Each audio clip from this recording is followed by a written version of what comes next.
Well, good afternoon and welcome to another Reliability Roadmap web workshop. My name is Terrence O'Hanlon. I'm the publisher and editor at Reliability Web and Uptime Magazine. It is my great pleasure to be your host and your moderator for today's web workshop. If you are looking for the web workshop titled Part 2 of a two-part series on PAS-55, Section 4.4.7 on risk management, then you are in the right place.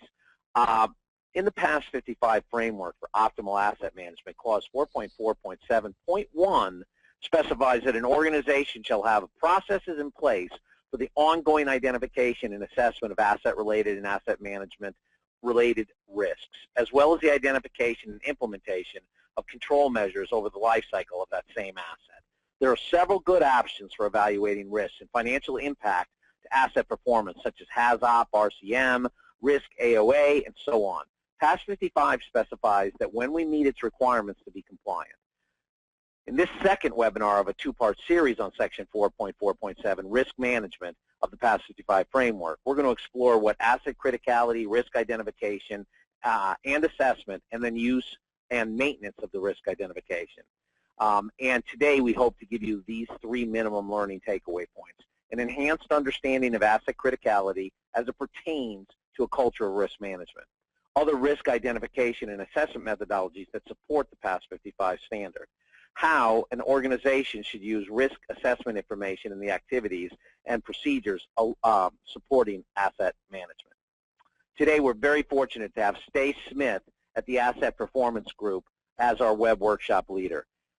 Stace is an accredited RCM2 practitioner who has performed numerous projects on both FMEA and RCM analysis, along with extensive criticality and risk analysis using both Canada in both Canada and the United States. Having studied in both English and biological sciences in university, Mr. Smith parlayed his skills into the food processing industry and expanded them further as he learned the mechanical side of that industry. Mr. Smith is also a Level 2 NCCP certified coach, and he uses his blended technique of chemical and mechanical science skills along with his natural coaching abilities. It enables him to facilitate and teach with efficiency and effectiveness. Before we begin, we just want to remind you, if you haven't already done so, to request your free subscription to Uptime Magazine at www.uptimemagazine.com. Just click the subscribe tab on the lower part of the page. If you're one of those high-tech folks with your iPad, iPhone, or iTouch, just search Uptime in the App Store, and you'll be able to get an app with a 2-year library of Uptime right on that device. Whoops. My mouse is going crazy today. I apologize. I would also like to invite you to the 26th International Maintenance Conference, IMC 2011, held December 5th through the 8th in Bonita Springs, Florida. It's a conference of about 750 maintenance reliability professionals from over 30 countries studying maintenance reliability, operations excellence, MRO and EAM, predictive maintenance, lubrication. The Uptime Awards will be presented for the best maintenance reliability programs, and there's several hands-on learning labs. You can get more information about this event at imc-2011.com, so we hope you look that up and get some more information on that. Now, without any further ado, it's my great pleasure to hand this presentation over to Stace. Stace, thank you for being here and for sharing your knowledge and your experience with us. We very much appreciate it and looking forward to today's second part of the risk management series. Thank you very much, Terry. I appreciate it. Okay, we'll be looking at criticality and risk in the context of PAS-55.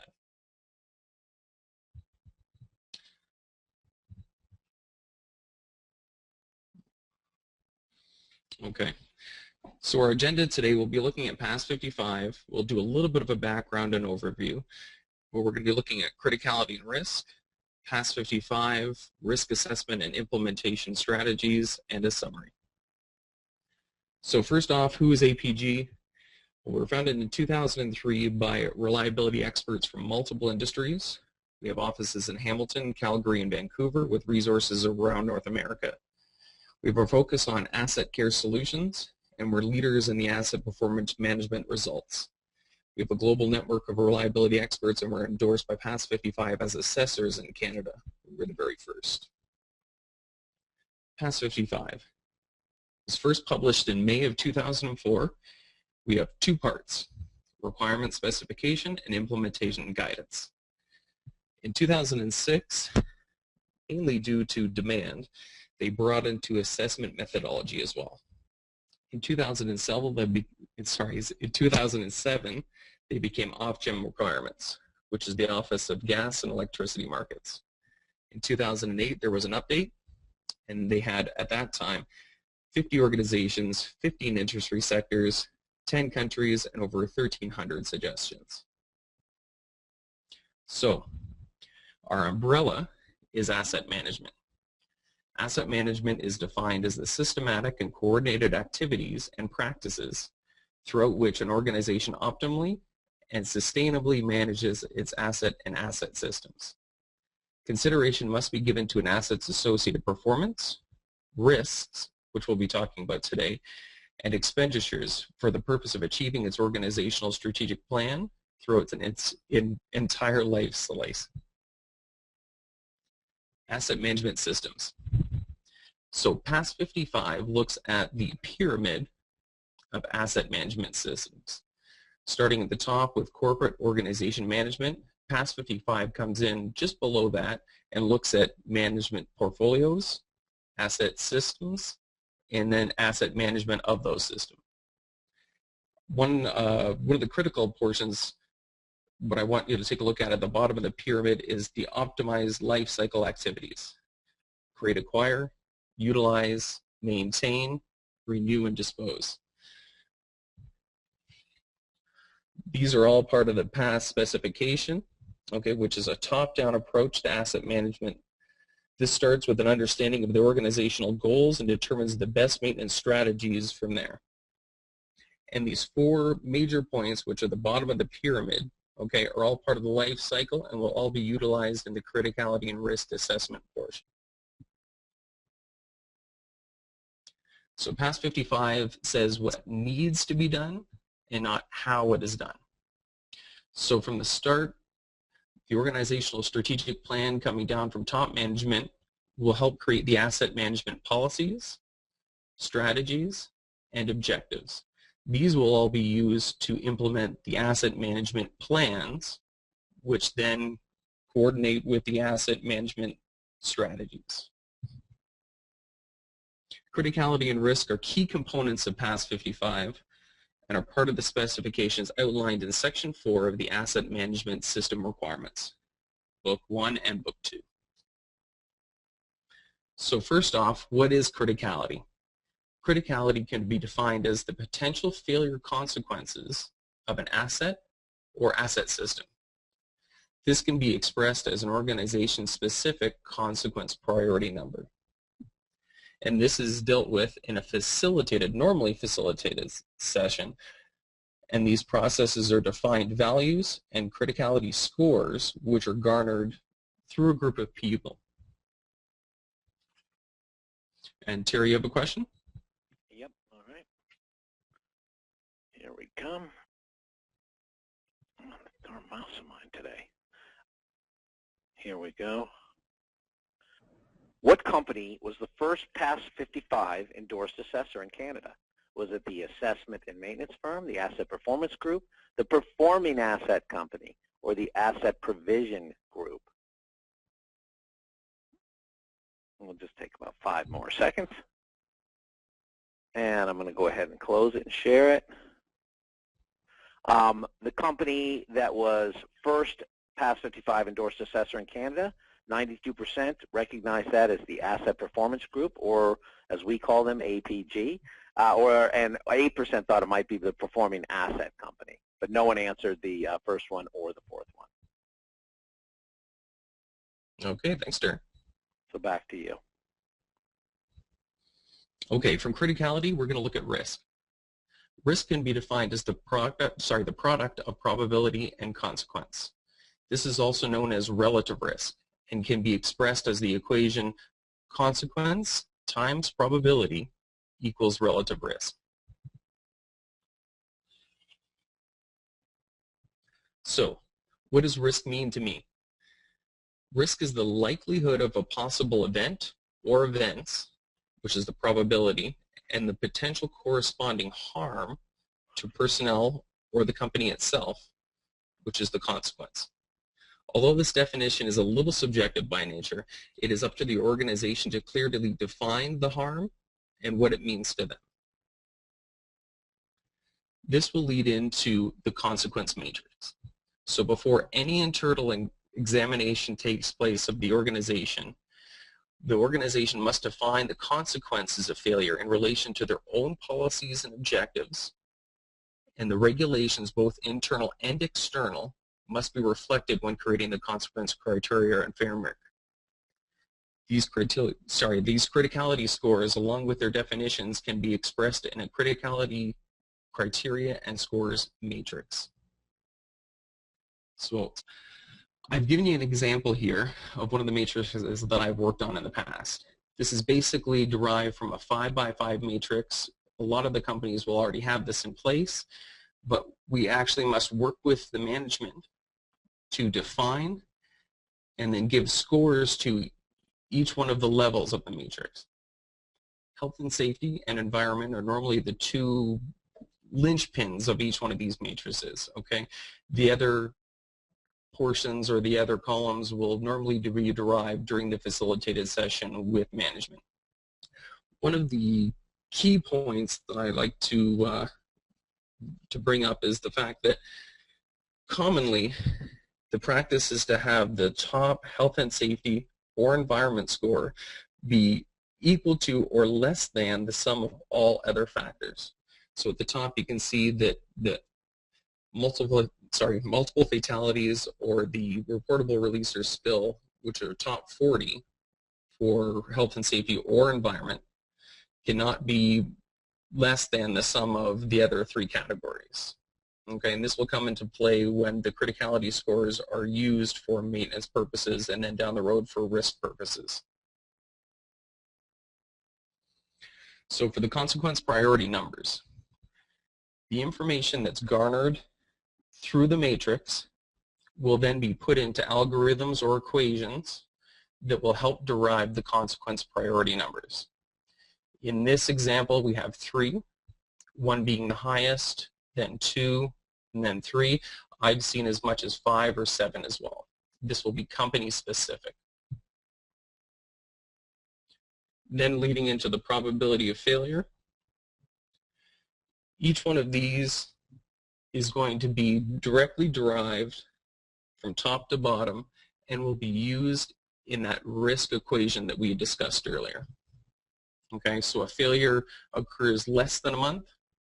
We'll have a probability of score which is going to be the highest, obviously, and then once in the life of the plant, the lowest as derived through our risk equation. So Terry, do you have a question? Yes, I do.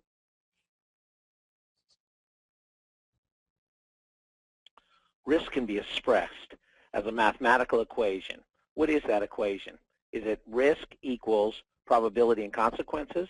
Is it functional failure times probability, PI equals risk, consequence times probability equals risk equals probability divided by consequences? Just take a moment.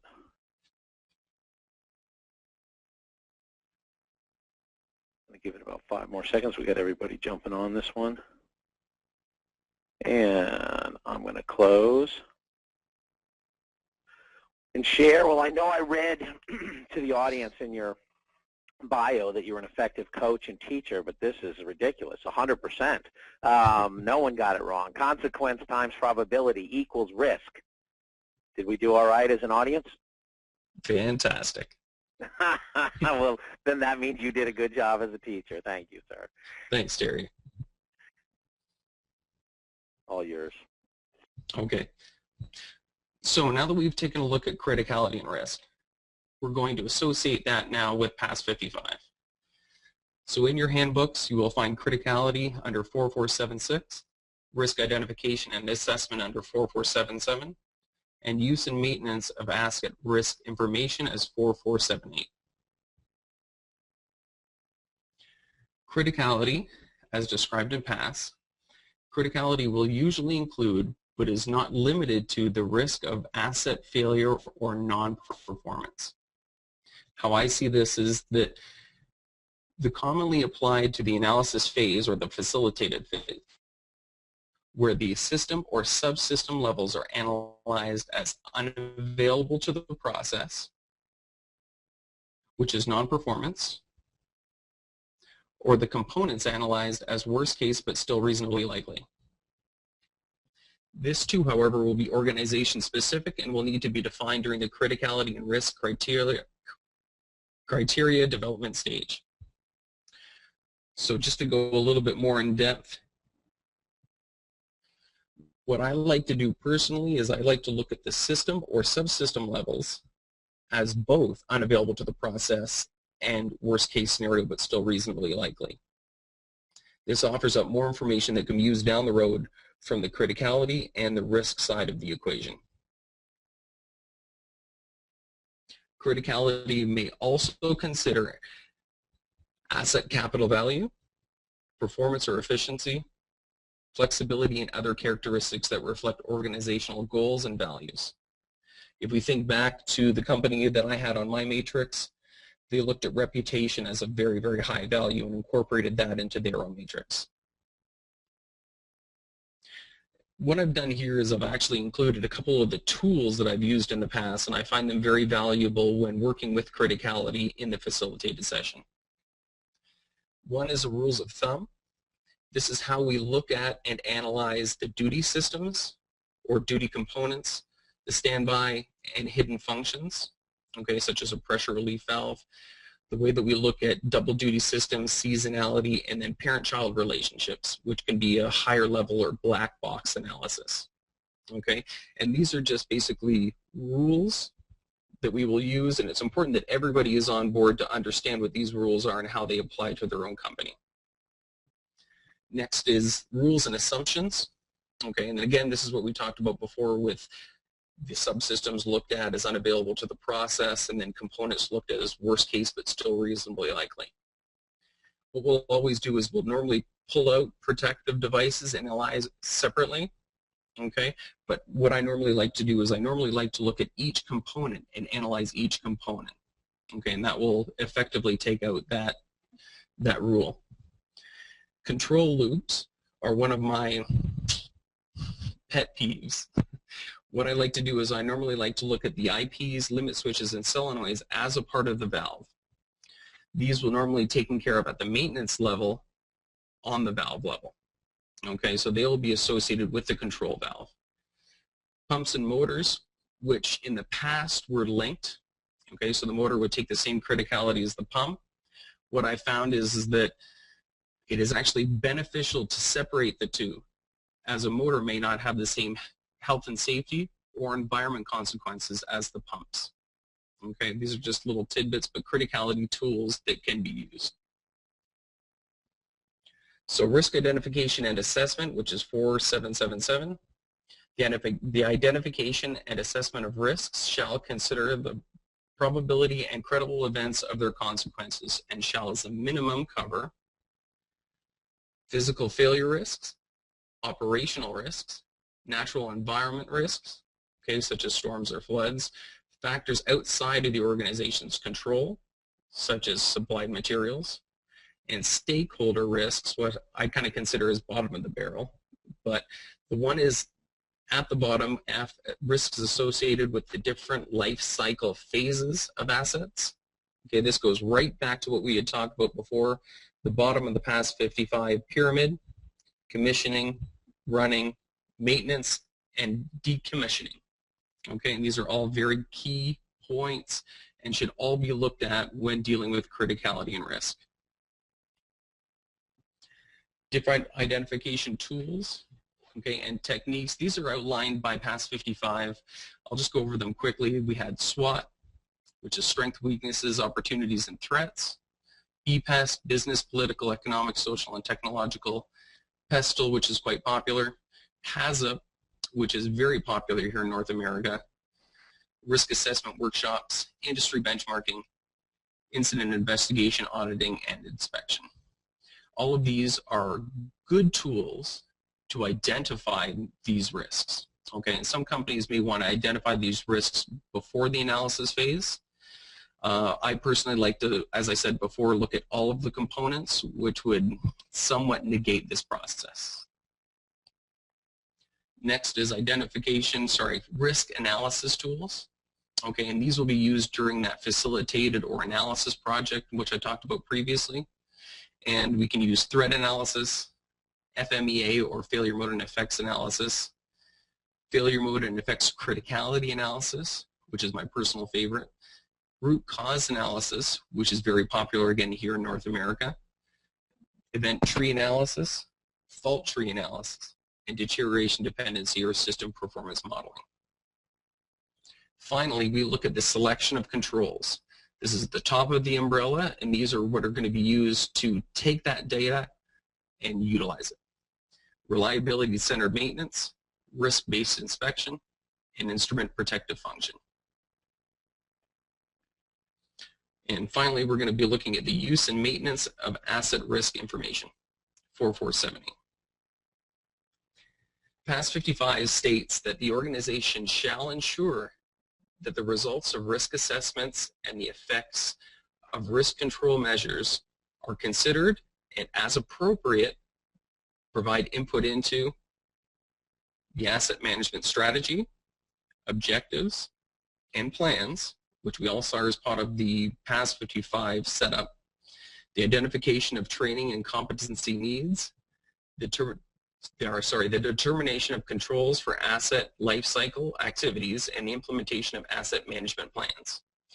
The organization's overall risk management framework is basically the entire framework that we've been talking about.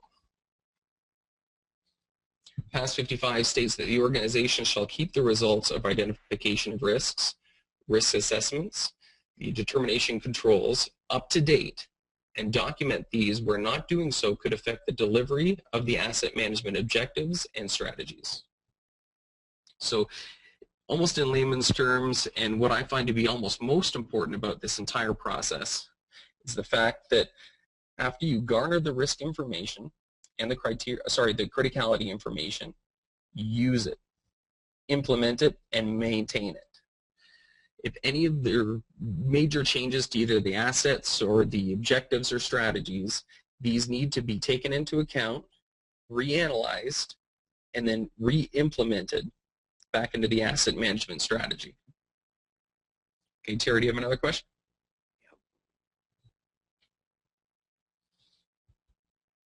What does the acronym RCA stand for? Is it Root Cause Assessment, Reliability Certification Association, Root Cause Analysis, Radio Corporation of America?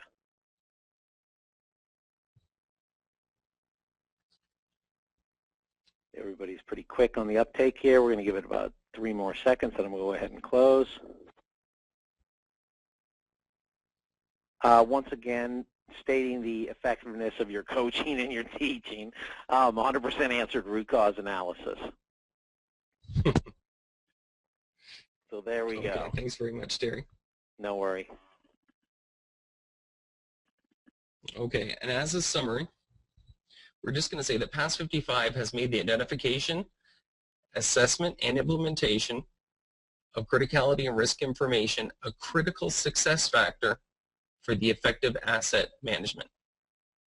The 3 main phases that we've covered today: number 1, determine the organization's specific rules, definitions, criteria, and scores for the criticality and risk development. At that stage, then, you would analyze all relevant systems, subsystems, and components within the scope of the asset management system. Okay, and that's normally, like I said, done in a facilitated session. And number 3, properly update, maintain, and implement the collected criticality and risk data to ensure proper delivery of the asset management objectives and strategies. Okay, and this is just as important to maintain the data as it is to maintain the assets themselves. All right, so that's basically the summary. And does anyone have any questions? Let's just see here. So it's a couple of things. I'm going to jump in while there's some questions coming in that I want the audience to know. One, this web workshop has been recorded and will be available for playback. Part one, if you missed it, is available both at the APG website. What is the website, again, Stace, at APG? It's asset performance. Oh, hang on, let me just make sure that. While you're looking that up, it's also available at reliabilityweb.com. Click tutorials, and then you'll notice you can sort by category, sort by asset management, and then you'll see this is, and Stace, help me out, I think this is the 10th in a series of PAS-55, from A to Z, PAS-55. So it's apgassetcare.com. Exactly. And if you look, in fact, right there under courses, they've got recorded webinar part 1 of 2 there, and they've got all of the past web workshops linked from their account. But you can also get it at reliabilityweb.com. Click tutorial, and then search by asset management category. And a couple of Stace's partners, James Nesbitt and Mike Schultz, have delivered a whole series of web workshops, including part 1 of this, that you might want to go back and take a look at. The second thing, and Stace, you can chime in here too. So PAS-55, as Stace said in the beginning, is a British specification on, it's a framework, management framework for setting up an asset management system. And that's right. It's moving quickly to an ISO standard.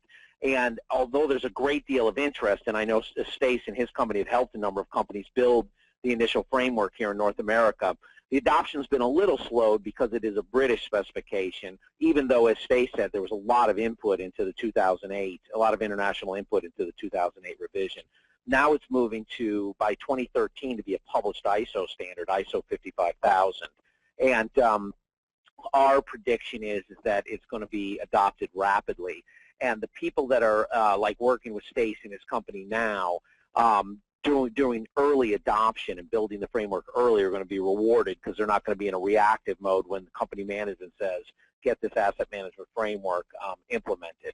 So definitely they're worth talking to. They're one of the North American leaders. As they said, they were the first North American endorsed assessor of PAS-55, so they know what they're doing. They've had a lot of deep experience in that regard, so I would definitely recommend that.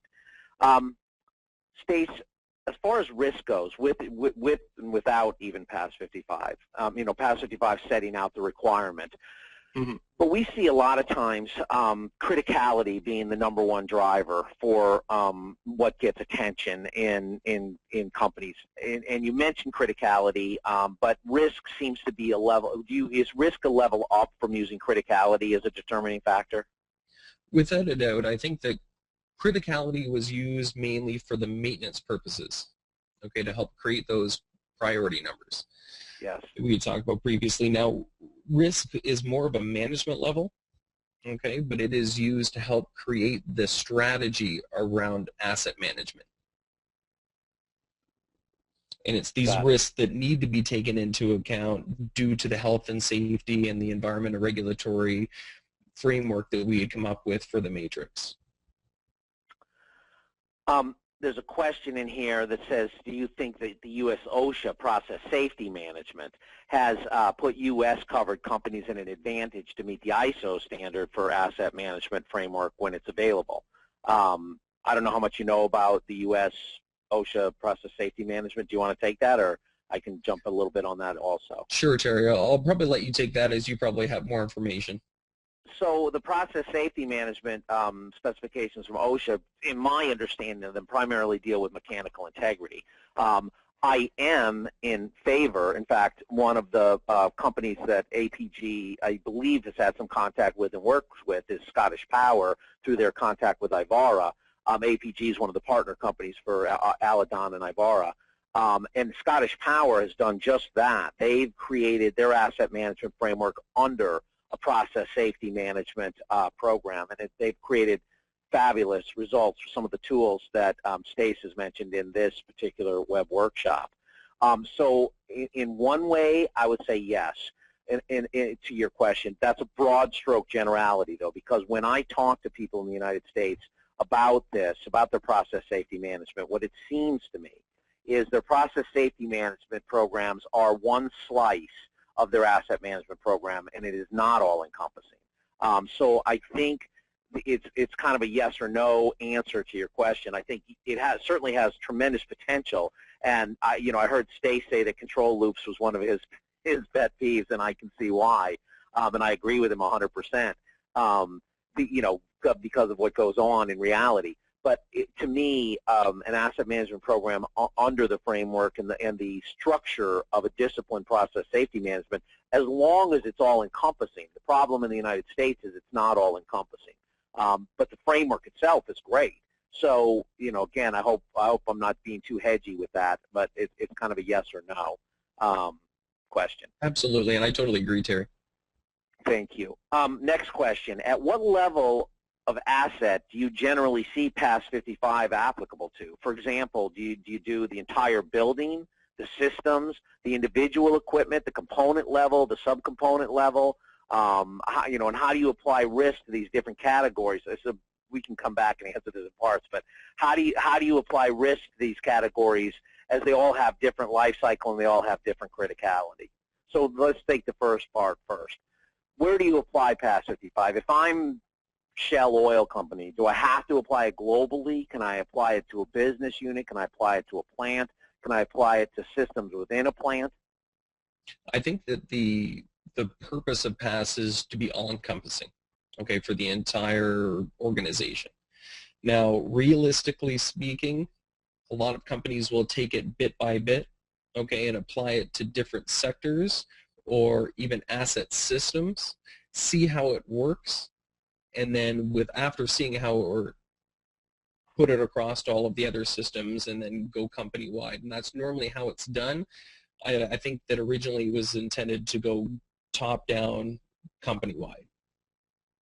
And I would second that, Stace. I think you're absolutely right. And I think the practicality, you're also absolutely right with that. Companies do tend to, take it a bite at a time, but with the main goal, to me, one of the really powerful elements of PAS-55 is not that it's the most perfect framework in the world for asset management. In fact, I believe it's becoming greatly improved moving to the ISO standard. But it's good. It's very good. I would rate it VG, very good.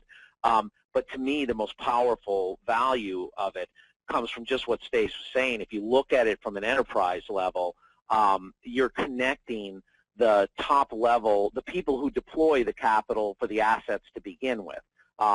They have a concept in mind of how their assets are operated and maintained. And then there's this huge gap, and then there's this reality of how their assets are really maintained and operated when they're on the ground. And there's no connection point. The PAS-55 framework demands a connection point, a line of sight between the C-level suite and the plant level suite, the plant level operation. So from, with Stace answering the question that way, I think it's absolutely correct. It's designed to be where you're going to get the real value is basing it on an enterprise level, because it plugs that gap of how the asset deployers, the people at the top level of the organization, want their assets to be operated and maintained, and how the gap that exists in how they're really operated and maintained. And it creates a transparent decision process in regards to that. So then the second part of that question was, how do you apply these risks to the categories that have different life cycles and criticalities if you do go down to a lower level hierarchy, Stace? Absolutely, and like I said before, I really highly recommend looking at the component level, and you could even look at the subcomponent level as well. I figure that the deeper and the further you go, the better it's going to work, okay? And as opposed to the life cycles, I think that you really do need to attack those one after the other, okay? And I think that if you are in the commissioning stage, obviously you need to start there. If you're in the running stage, it's probably more appropriate to take it from the running stage and then move it forward. However, the idea is to put it at the ground level and get it implemented before the commissioning stage begins. It's a great approach, component and subcomponent, Stace, because I guess would you agree that by doing it that way, you're not going to miss anything? Exactly. And quite honestly, a lot of the components or subcomponents could be missed during the risk assessment stage. So even if they go through and use some of those tools to identify risks, some of those might be missed if not looked at the component level. This question is coming out of my inexperience in doing risk assessment, so forgive me if it's a little clunky or not accurate. So it could be, I mean, I'm going to relate it to my experience with like FMEAs, for example. So can you template risk? In other words, if you're going to the component and the subcomponent level, does it pattern out, or there, you know, is there are there gains to be made by templating a risk analysis? I personally think so, but it all depends on the level of sophistication of the people in the group. If they truly have a good understanding of what they're looking at, it's possible. But quite honestly, I wouldn't necessarily recommend it. I definitely recommend it in FMEA, okay? But as opposed to risk, one slight miscalculation or omission could have huge repercussions down the road. So that's a really good point. It does depend. It's very much the context and the experience level of the people doing the facilitation and the analysis. Exactly. They want to know how you became an assessor for PAS-55. Who has certified you? That would be PAS itself. I don't have enough knowledge to be able to answer that question directly. That would need to be put to one of the management level of APG. And we'll pass that question along to the management level of APG, so you guys do get that answered. But APG was the very first North American endorsed assessor that was ever granted. How do you see competing interests balancing in the risk assessment process? For example, safety versus reliability versus production versus security. Okay, like as we saw in the matrix, safety and environment, regulation or environment, I mean, however it needs to be segmented, those things need to be at least at the top of the pyramid and assessed accordingly. When we do look at reputation, production impact, total financial impact, those things, although important, and at the management level are normally considered most important, the health and safety and the environment will have financial impacts as well. So those things need to be put front and foremost at least. Stace, we're kind of seeing, since the Deepwater Horizon incident down here, we're seeing a trend especially in the oil, gas, and petrochem, but in other industries also, a trend towards compliance as opposed to performance. Are those two things necessarily at odds with each other? You know, we are seeing, I guess, and let me frame it a little more. We are seeing performance being affected by this compliance obsession almost, or a compliance-centric operation, as opposed to a performance-centered operation that reaches compliance because of their good practices. Do you see what I'm saying? They kind of have it backwards. They're putting it all in the compliance basket and sacrificing performance as a result of that because everyone's just focused on compliance. Where we see occasional really good practice companies that you know, wouldn't drive you crazy with control loops and things of that nature. They're doing things all well. They're doing a lot of best practices in all their different areas, and they're reaching compliance as a result of their practices. Does that make any sense? It does. It does. Now, what I've seen is that when the proper practices are put forward, when you're dealing with like RCM, it's important to understand that even though there may be a lag from maintenance to performance, those things will catch up, and eventually down the road, the production level will be at a high value and be able to continue at a high value over the period of time. And that's all due to the maintenance structure. Mm-hmm. And those things do come into play with compliance and things of that nature as well. And they really are hand in hand. That I'm in total agreement with. I think that's a good point, Stace. Next question. They see how to assess risk at the very low component and failure mode level, but then how do you aggregate that risk to a system and plant level in a way that makes sense? Because what management wants to know, they're not that interested in component level risk or failure. So what they want to know is what's our highest risk, how's our risk changing. So how do you answer how our risk is changing at the facility level? And that's interesting, and that really comes into play what we did before, where we looked at the CPN, or consequence priority numbers. What happens is that all of that all over the place crazy data that you do garner from this process is put into 3, 5, or 7 levels, which will be used for maintenance structure. So the top consequence priority number 1, 2, or 3, it's easier for that field level to assess what the risks or consequences are and implement that into their strategies. We've just given somebody a major migraine because they're busy implementing ISO 14000 and ISO 9000. Now we're telling them ISO 55000 is coming down the pike. And they're wondering, is this going to create any conflict in terms of initiatives? What do you think about that? In general, I would have to say no. I mean, they're going to be very much in line with one another, and it really is, and normally is, just small tweaks here and there.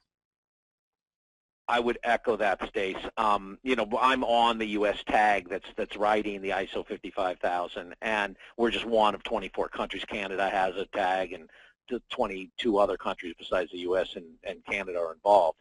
Mm-hmm. What ISO is having us do, ISO has their own template for what's a management system. So ISO 9, and it's all based on ISO 9000 as a management system. So I think Stace is absolutely correct in that what's happening is actually improving. It's going to be even a step easier than the current PAS-55, which is similar to ISO, but not exactly compliant because it didn't have to be compliant to ISO framework. So ISO's making us go through, and there's words you can't change.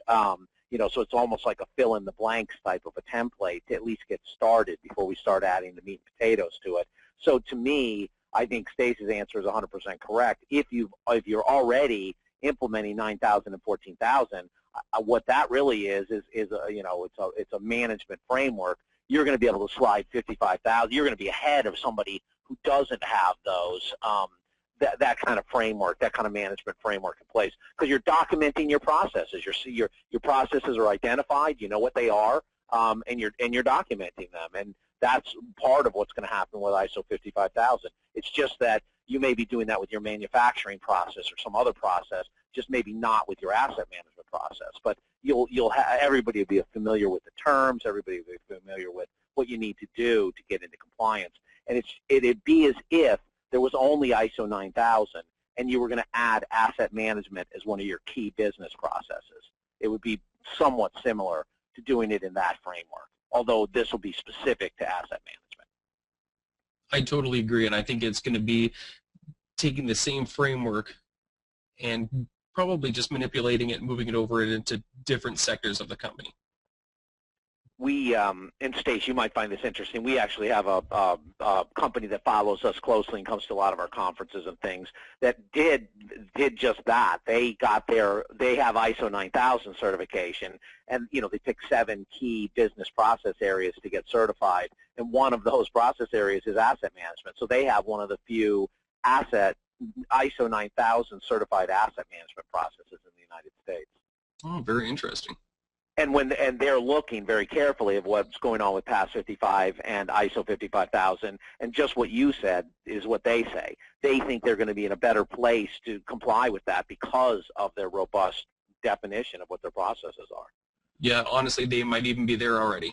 Exactly right. And so, and that's, there's where companies like APG can come in and help you, kind of tweak and move and shift just a little bit without going through major earthquakes and machinations if you're already in that kind of a discipline mode. Yeah, exactly. You stated that from the corporate perspective, risk should be identified at the highest level and implemented down through the hierarchy as opposed to aggregated up. Is this how it should be implemented? Without a doubt. Yeah, I think that from the management level, it's important to identify the risks. It normally moves on down, but then of course it's handled on the bottom level or the maintenance level. From there, information needs to be garnered, it needs to be documented, and then acted upon. All of this information needs to feed back up to the management level, and then it's a cycle. Great. I think we have pretty much done it, Stace. We have answered everybody's questions. We will get that question on the assessment handled for the gentleman who asked that, and we'll follow up on that. I think that Stace and I would definitely like to join to thank the audience for their time and attention and their participation in the polls today. But I agree that the audience would like to join with Reliability Web and Uptime to especially thank Stace for taking his time and sharing his knowledge and his experience with us today. Very interesting presentation, Stace. Thank you. That was great. Thank you very much, Terry. I really appreciate the time. And we'd also like to please have you pass our thanks to APG, or the Asset Performance Group, for not just bringing this web workshop forward, but bringing the whole entire PAS-55 series that's been done by you and Mike and James. Very much appreciated. And as I say, let me give a reminder to the audience that you can go to reliabilityweb.com, click on tutorials, sort by asset management, and watch all those past PAS-55 workshops. And they're all pretty clearly labeled. So you can listen to those, and some of the discussions afterwards, like this one, have been pretty lively as well. So that's well worthwhile. We'll be sending you an email with a follow-up link that you can watch the recorded version of this web workshop at your leisure, as well as, again, we encourage you to go back and watch some of the other PAS-55 web workshops. This is Terry O'Hanlon at Reliability Web and Uptime Magazine signing off. Everybody have a wonderful day. Bye now.